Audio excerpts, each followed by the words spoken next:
अस्सलाम वालेकुम स्टूडेंट्स, हमारी क्लास में आज टाइम ख़त्म हो गया था। इस वजह से मैं आपको ये वीडियो जो है वो साथ में भेज रही हूँ। तो देखिए, हमारे पास एक न्यूमेरिकल प्रॉब्लम है।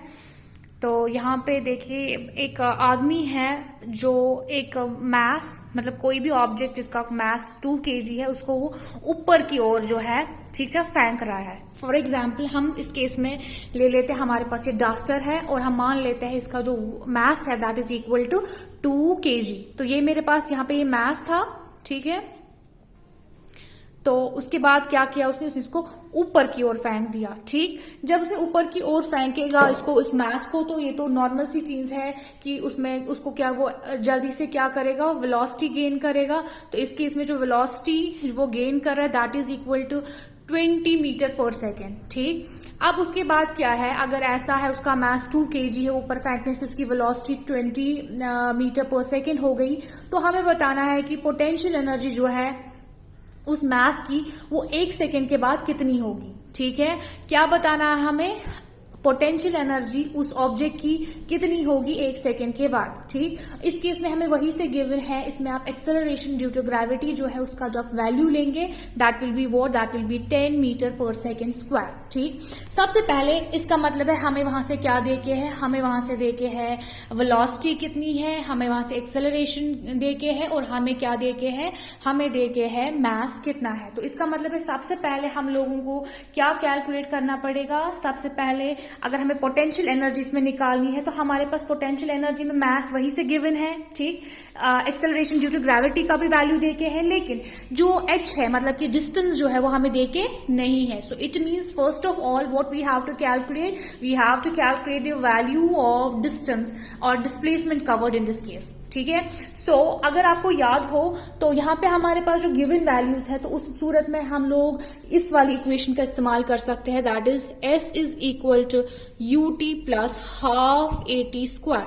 ठीक है, ये जो हमारे पास इक्वेशन है इसे हम लोग क्या कर सकते हैं, इससे हम लोग जो डिस्प्लेसमेंट है वो निकाल सकते हैं इस केस में कितना होगा। ठीक, so first of all what is given data वो यहाँ पे लिख लेते हैं। We are having initial velocity देके है that is 20 metre per second. ठीक है, और हमें एक्सेलरेशन देके है। ठीक है, लेकिन इसमें एक्सेलरेशन हमें देके है, लेकिन यहाँ पे क्या है, यहाँ पे जो वर्क हो रहा है, ठीक है, जब हमने उस ऑब्जेक्ट को ऊपर की ओर फेंका तो ये वर्क जो है, ठीक है, ये क्या हुआ, ये हुआ अगेंस्ट दिस कि अगेंस्ट ग्रेविटी। तो इसका मतलब है कि अगर ऑपोजिट डायरेक्शन में वर्क होता है तो उसके साथ माइनस साइन आता है, हम लोग ऑलरेडी देख चुके हैं। ठीक, तो यहाँ पे इस केस में एक्सेलरेशन जो है वो क्या हो जाएगी, वो हो जाएगी -10 मीटर पर सेकेंड स्क्वायर। ठीक, माइनस क्यों, क्योंकि वर्क ऑपोजिट डायरेक्शन में हो रहा है। ठीक, जो बॉडी की एक्सेलरेशन है that is in opposite direction, that's why मैंने यहाँ पे क्या किया, मैंने यहाँ पे माइनस लिख दिया इसके साथ। ठीक, ओके, इसके अलावा क्या है, इसके अलावा टाइम वही से हमें देके है, time is equal to 1 second. ठीक, ओके, उसके बाद और क्या हमें देके है। ठीक, तो इतनी क्वांटिटीज का वैल्यू हमें चाहिए। यहाँ पे हमें U चाहिए, वो है हमारे पास। ओके, T चाहिए, वो भी है, A भी है। ओके, नाउ आफ्टर दैट हम अब क्या करेंगे, जो हमें गिवन वैल्यूज है, ठीक है, इनको हम लोग क्या करेंगे, इनका जो वैल्यू है वो हम सब्स्टिट्यूट करेंगे किसमें, हमारे पास जो ये फॉर्मूला है, इक्वेशन है। ठीक है, सो U का जो वैल्यू है that is what, that is 2 metre per second. ठीक, ओके, उसके बाद या तो हम यहाँ पे यूनिट्स नहीं लिखेंगे, खाली वैल्यूज लिखेंगे, हमें आसानी हो जाएगी। ठीक है, और उसके बाद हमारे पास जो टाइम है that is what, that is 1। Okay, उसके बाद ये हाफ फॉर्मूला का वापस लिख लेते हैं। उसके बाद जो ए है, ए का जो वैल्यू है दैट वाज -10। ठीक, और जो टाइम है इसका वैल्यू 1 है, और इस स्क्वायर फॉर्मूला का वापस लिख लेते हैं। ठीक, ओके, उसके बाद क्या है, उसके बाद जो हमारे पास ये 20 है, ठीक है, ओके, ये वापस लिख लेते हैं। ओके, उसके बाद क्या करेंगे, सॉरी यहाँ पे प्लस है ही नहीं, यहाँ पे हमने गड़बड़ कर दिया। ठीक है, यहाँ पे ये है ना UT, तो इसका मतलब दोनों के बीच में कोई साइन नहीं है। सो इट मीन्स U का वैल्यू 20 है और T जो है उसका वैल्यू 1 है, आपस में ये क्या है 20 into 1। ठीक, ओके, सो यहाँ पे मैं 1 वापस लिख लेती हूँ। ओके, प्लस यहाँ पे हाफ। ठीक, यहाँ पे क्या आएगा, यहाँ पे 10 वापस लिख लेते हैं। ठीक है, और 1 का स्क्वायर इज इक्वल टू 1। ठीक, उसके बाद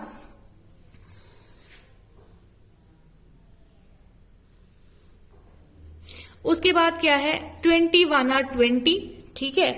उसके बाद प्लस, उसके बाद हाफ वापस लिखेंगे। -10 इंटू 1 इज इक्वल टू -10, ठीक है। ओके, उसके बाद 2 1 आर 2, 2 5 आर 10। सो हमारे पास क्या है यहाँ पे 20 और ये प्लस वापस लिखेंगे। -5 है यहाँ पे हमारे पास, क्योंकि 10 जो था ये -10 था तो ये -5 आएगा। तो इसका मतलब है अब हमारे पास क्या है -5 into 1 that is equal to -5, okay. उसके बाद 20 प्लस माइनस माइनस हो जाएगा 5, तो 20 minus 5 is equal to what, it is equal to 5।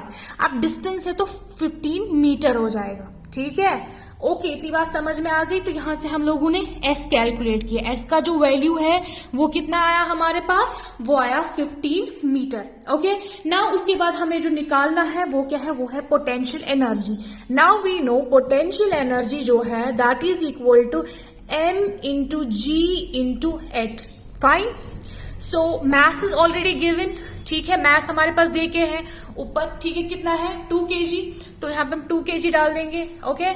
और एक्सेलरेशन ड्यू टू ग्रेविटी भी हमें वहीं से देखी थी 10 metre per second square, 10 metre, ठीक है। यहाँ पे हम यूनिट नहीं लिखेंगे, खाली वैल्यू लिखेंगे, ठीक है, ओके। और h मतलब कि डिस्टेंस हमने अभी निकाली, कितनी है, दैट इज 15, ठीक है। सो 10 to are 20 into 15 and 20 into 15 is how much, it is equal to 500। तो यहाँ पोटेंशियल एनर्जी हम लोग निकाल रहे हैं, तो यूनिट क्या आएगा, यूनिट आएगा जूल। तो इसका मतलब है कि जब हम लोगों ने उस ऑब्जेक्ट को ऊपर फेंका, 2 kg ऑब्जेक्ट जिसका मास था, ओके, तो उसकी जो पोटेंशियल एनर्जी थी वो कितनी हो गई, वो हो गई हाउ मच, 500 जूल, ठीक है। तो यहां से आपको दिखाई दे रहा होगा पूरा न्यूमेरिकल प्रॉब्लम मैंने सॉल्व किया। अब मैं आपके लिए ऐसा ही एक न्यूमेरिकल प्रॉब्लम दूंगी, वो आप होमवर्क करेंगे, लेकिन पहले इसको अच्छे से समझेंगे फिर आप करेंगे, ओके। चलिए, वसलाम।